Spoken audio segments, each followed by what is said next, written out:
Assalomu alaykum bekendештер. Biz Miami'deki саякаттын акыркы күнүндө жүрөбүз. Кудай буйрса, бүгүн акыркы күн кыдырып алып, эртең жолго чыгабыз. Могул жерде ушунчалык кызык бак бар экен.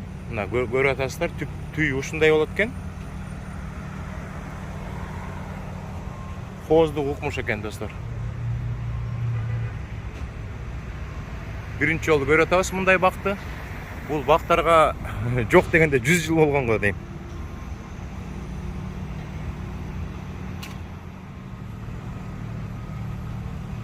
Кичинекей дарыялар менен бир сыйра кыдыртып чыгат экен.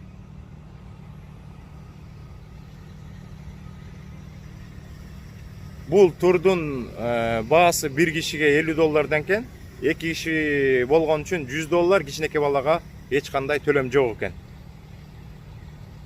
Автобуска билет алып, кыдырып чыккандан кийин паром бекер болуп саналат экен. Падарак катары.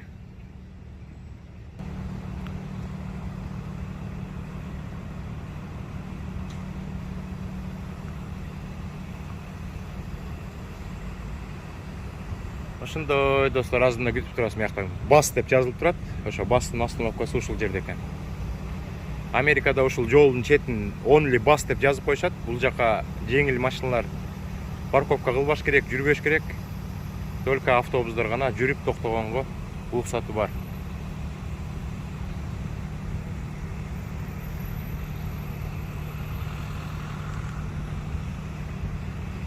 Салимушка бул жака коляскасын парковка кылып койду. Атайын $24 экен. Коляскасын алып алганбыз. Жеңилирээк болсун да, бе, Салимушка? Не, коляскаңды парковкага токтотуп койдуңбу? Ай, молодец. Анча-мынча жаан жады, зонтикти алып алганбыз. Автобустун үстү ачык экен, бул 2 этаж автобус. Биз үстүнө отурганга аракет кылабыз. Автобуска отурасыңбы? Ооба. Майамини көрөсүңбү? Ооба. Ай, молодец. Чоң ата, чоң энеңе салам айтасыңбы? Ооба. Салам де. Салам. Таятаңа салам айтасыңбы? Салам де. Муа де. Ай, молодец.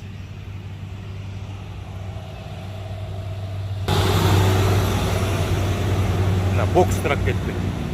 Ар жагында дагы бир бокс турак турат. Бул турдун баасы бир кишиге $50 экен. 2 киши болгон үчүн $100, кичинекей балага эч кандай төлөм жок экен. Автобуска билет алып, кыдырып чыккандан кийин паром бекер болуп саналат экен. Падарак катары.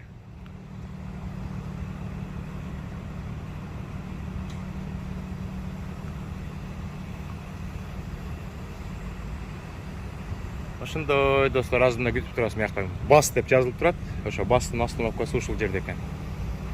Америкада ушул жолдун четин only bus деп жазып коюшат. Бул жака жеңил машиналар парковка кылбаш керек, жүрбөш керек. Только автобустар гана жүрүп токтогонго уруксаты бар.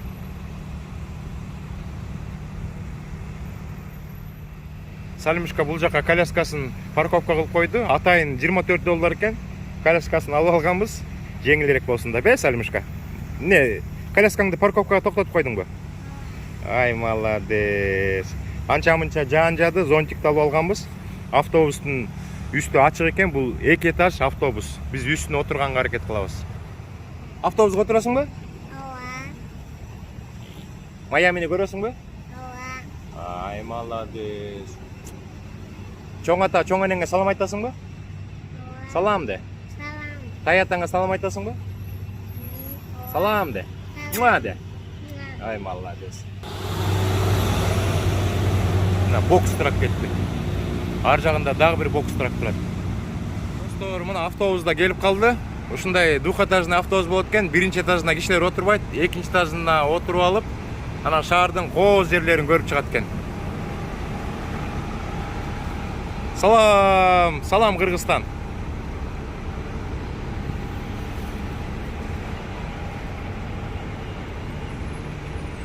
Азыр автобусту күтүп туралы, где-то 5-10 мүнөттүн ичинде адамдар чогулат экен, андан кийин кетет экенбиз.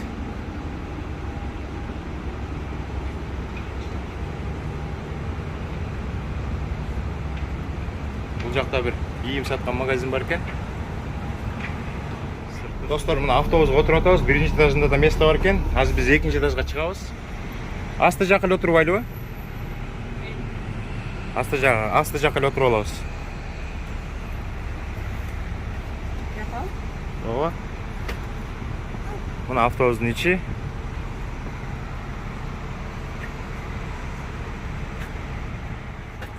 Достор, мына автобуска отурдук. Азыр Кудай буйрса, Майаминин жакшы кол жерлерин чогуу кыдырабыз.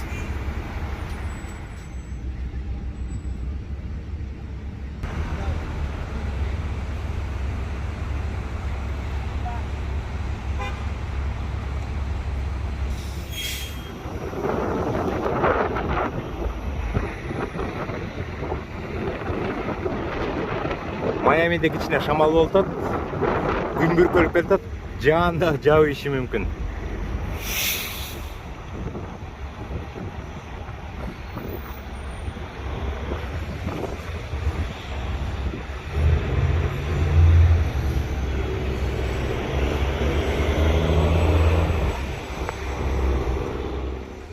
Бардык мекендештерге Америкага келүү насип болсун. Ар дайым ар кайсы видеодо айтам. Канчалык адам жакшынакай каалоо тилек кылса, ошол каалоо тилектин баары аткарылат, достор.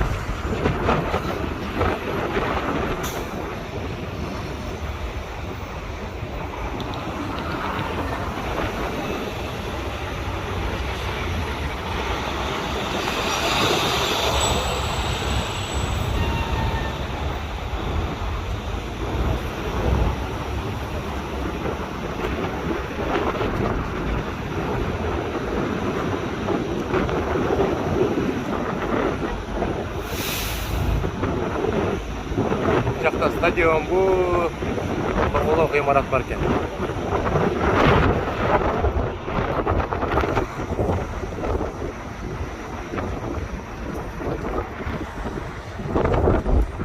Ай деп айтқым келе берет да ошо жакта. Ай, мекендештерге насип болсун.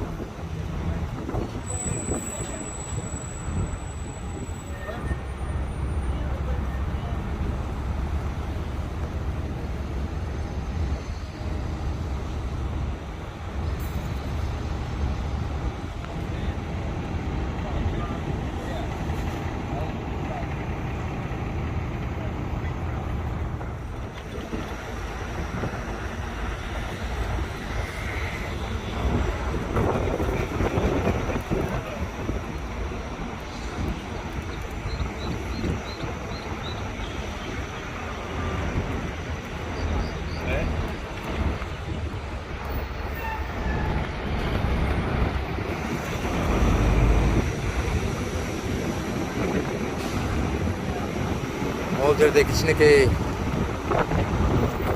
крейн жолу бар экен. Бир крейн турат кичинекей.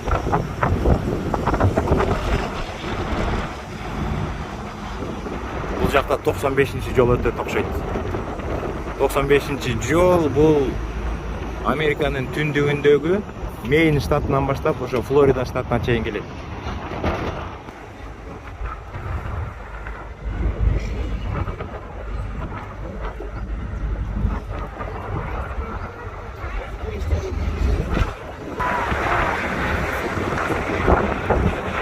Майами полностью көрүнөт.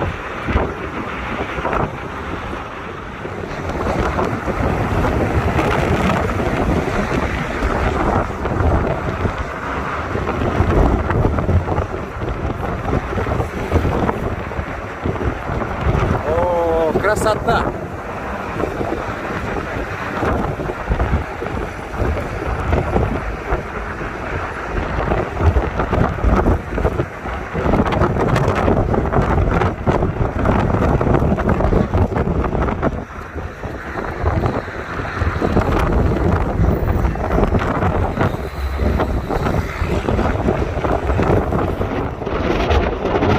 Круизный лайнер турат.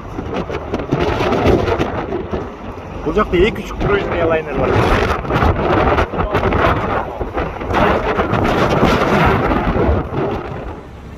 Бул автобус менен Майаминин ар кайсы райондорун кыдырып атабыз. Жапыз райондору бар экен, бийик райондору бар экен. Акырындан автобус толуп келатат. Шаардын ар кайсы жерлеринен билет сатып алган адамдарды алып атышат.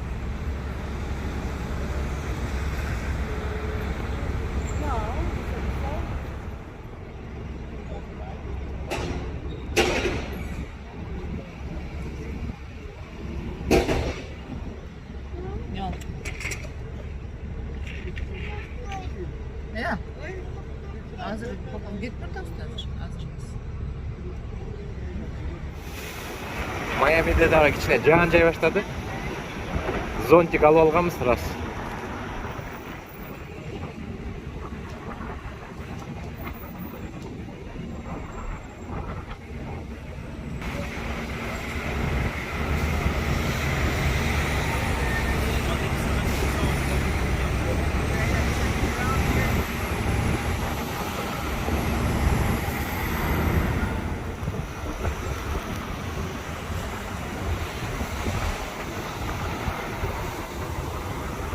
Сары такси.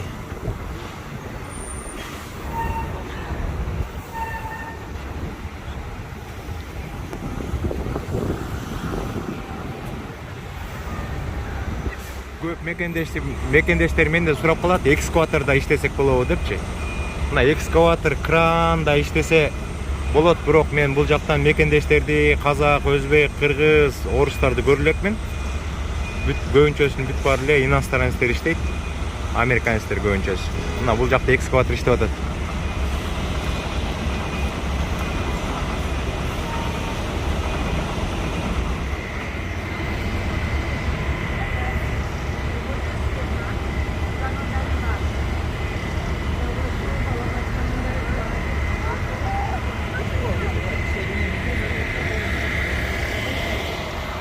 Автобус атайын токтоп берди, ушул жактан тартып алгыла дейт. Такия. Элдердин баары тартып атат, туруп алып.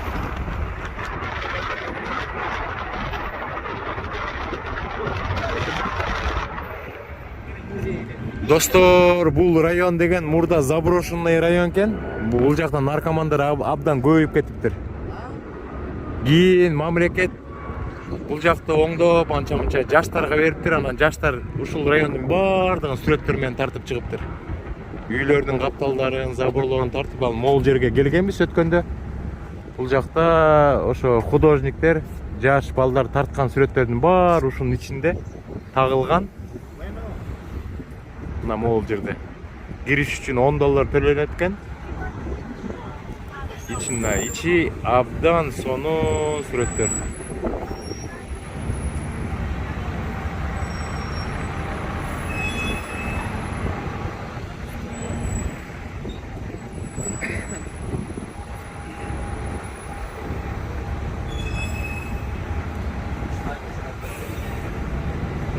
Жерден бери, асфальттан бери, стенадан бери уруксат бериптир, тартсаңар тарта бергиле деп. Анан бул район оңолуп, мына элдер басып, кафелер ачылып, наркомандар жоголуптур.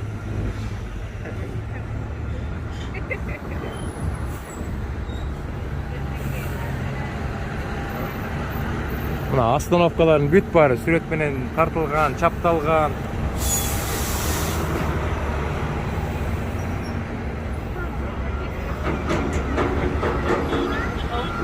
Мына стройка жүрүп атат.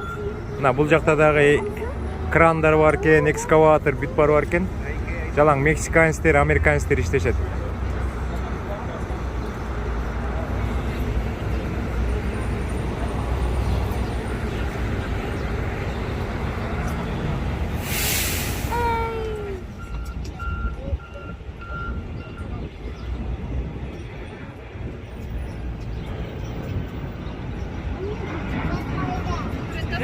Ne kadar burada?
Мына достор ушунда көрдүңүздөрбү? Бүт стеналардын баары, заборлордун баары тартылган сүрөттөр менен. Мамлекет өзү уруксат берген.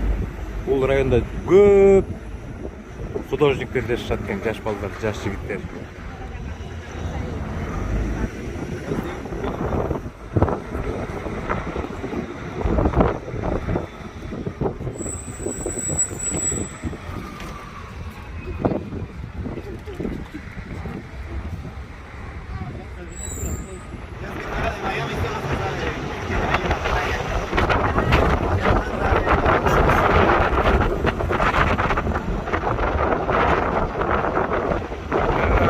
Здание абдан кооз экен. НЛО зданиясы.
Se ve de noche.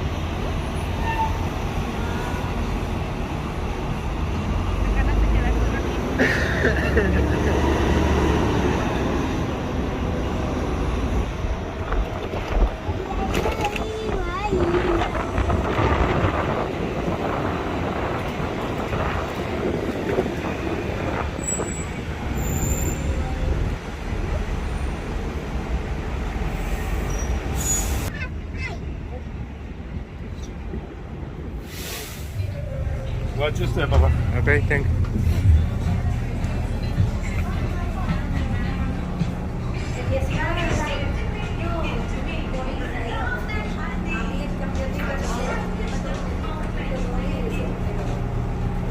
Так, двухэтажный экен бул паром. Экинчи этажына чыгабыз, экинчи этаждан жакшыраак көрүнөт.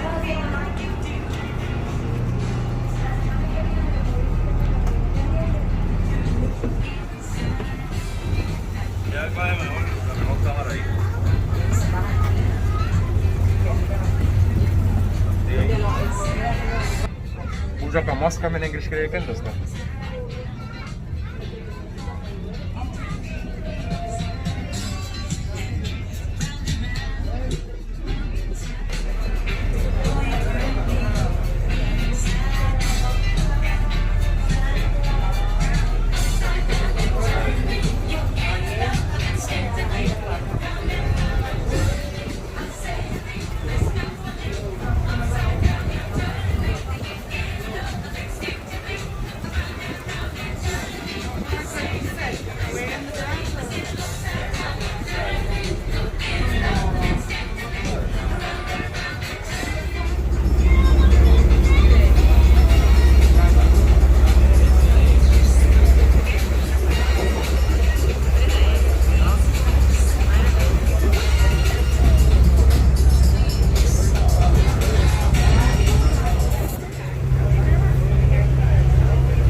Okay, good afternoon, everybody.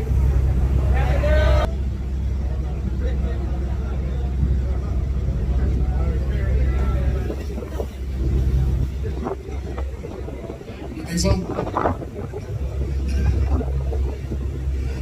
I'll try it again. Good afternoon. All right, there you go. Who's on vacation? ¿Quién está de vacaciones? The whole damn boat. Who's visiting Miami for the first time? ¿Quién visita Miami por primera vez? All right. What happens in Miami? Hell no. This isn't Vegas. All right, now that I got your attention, again, good afternoon. Welcome aboard the Island Queen for what we hope will be an enjoyable cruise around the bay. Just a couple of safety announcements as we get underway. We are a Coast Guard licensed certified vessel. In the event of an emergency, we do have life jackets on the boat for those and children, located under the blue cushions to the very back of this upper deck. Hopefully there's no need for any of them. Children's life jackets are for children or anyone who claims to be 90 pounds or less. Dostlar, mo ак үй деген ырчы Шакираның үйі екен. Шакираның үйі ырчы. Como el cantante americano Usher y la cantante colombiana Shakira. Usher la alquiló para hacer una fiesta privada. Shakira la filmó, la rentó, la alquiló para filmar un video musical. This is Hibiscus Island to the right, to the left, Palm Island. Both islands are also artificially made by Carl Fisher in the early 1900s. A la derecha tenemos la isla Hibiscus, a la izquierda la isla Palmera.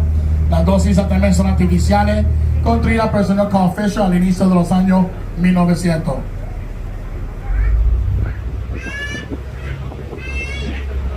Following property this time will be on your left hand side, la siguiente propiedad la van a ver del lado izquierdo. Үйлердің бары миллионерлердің үйі екен. Ояқта ырчы Шакираның үйі бар дейді. Америкадағы күшті ырчылар, банкерлер. The main home just behind this was owned by infamous gangster from Chicago, a real Scarface, Al Capone.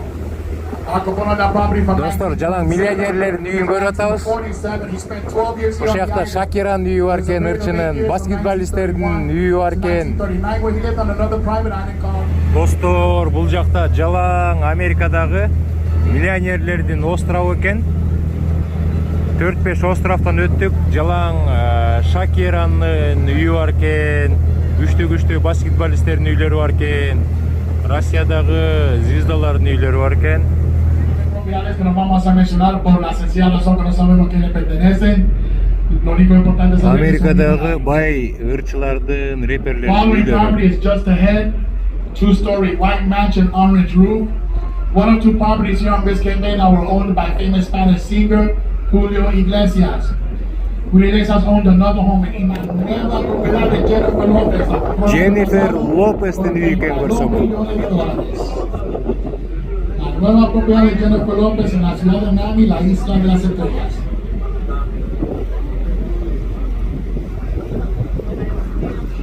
Jennifer Lopez'in үйі.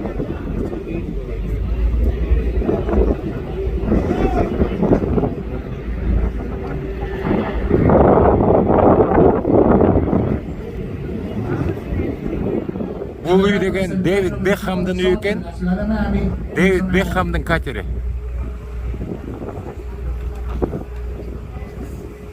This following property has two orange homes, very tropical-like patio, belonging to famous local Cuban couple Emilio and Gloria Estefan, Miami Sound Machine. The home on the right is their $4 million. Достар, Майами шаарынын жанында чоң порт бар екен. Бұл жақта контейнерлерді чоң баржаға жүктеп атышат. Абдан чоң 2 кран тұрат. Бұл жағында дағы бір кран, ар жағында 4 кран екен.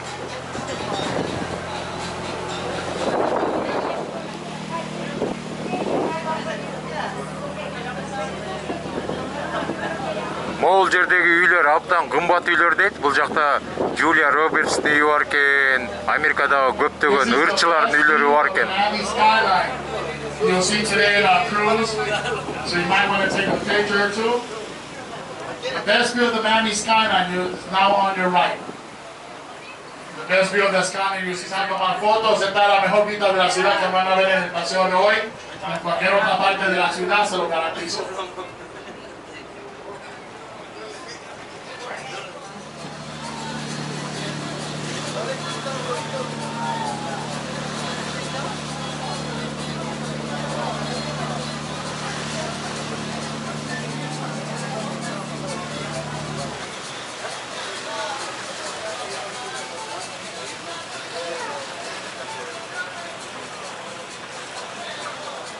Ай деп айтырат да ушундай кооздуктар өзлөрүнөн өзлөрү эле. Майами, кандай кооздук.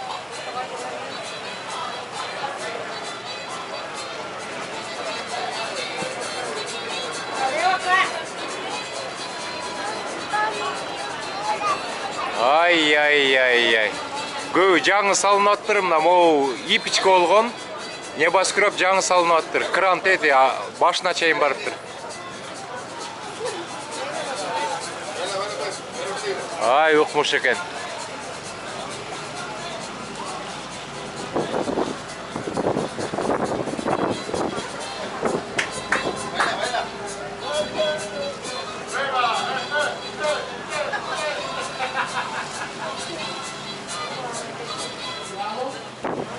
Disponible para hacer fiestas privadas. Si están buscando un lugar donde hacer una fiesta privada, ahí tienen una idea aquí a la izquierda, dentro del yate blanco. Абдан чоң яхта экен. Right after we pass the white wall, you're going to see Clayfront Park. One of the top 5 parks in the world in terms of events. A lot of activities and concerts took place here at the park before this whole pandemic thing started. But as you can see, they're slowly beginning to have activities here again. They're preparing here. Se celebraban muchas actividades y conciertos antes de que comenzara la pandemia. Могул жерде цена бар экен, концерт болгон окшойт, азыр жыйнаштырып атыптыр. Элдер аркы жээкте отурат экен, а концерт болсо бул океандын үстүндө болгон окшойт. Dice en español, el hombre más valiente, el hombre más fuerte. Se ponen a hacer ejercicio, después nada por la bahía, después suben, después de la